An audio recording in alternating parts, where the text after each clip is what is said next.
بس اپنے پیسے کمانے کی دوڑ کے اندر کوئی فکر کوئی فاقہ نہیں، ہے نا؟ سبحان اللہ.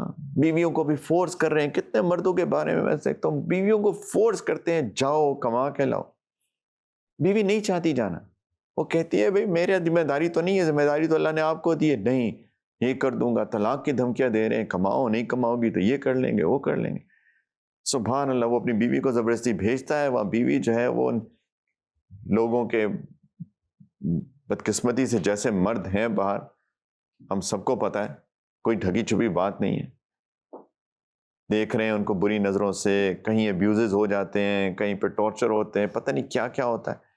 اور ہم نے صرف پیسہ کمانے کی خاطر اپنی بیویوں کو، اپنی بہنوں کو، اپنی بیٹیوں کو بھیج رہے ہیں. پیسے تو کماؤ نا، باقی جو مرضی ہو ہوتا رہے، کوئی فکر نہیں ہے. صرف پیسہ ہمارا خدا بن کے رہیں گے. خدا ہی ہے نا پیسہ. لعن عبد الدینار لعن عبد الدرہم. نبی کریم صلی اللہ علیہ وسلم نے فرمایا نا کہ درہم دینار کے بندے، یعنی ان کو وہ خدا سمجھتے ہیں، درہم اور دینار کو اللہ کی رحمت سے محروم ہیں، محروم کر دیے گئے ہیں. لعن عبد الدینار لعن عبد الدرہم، جو صرف پیسے کی عبادت کرتے ہیں.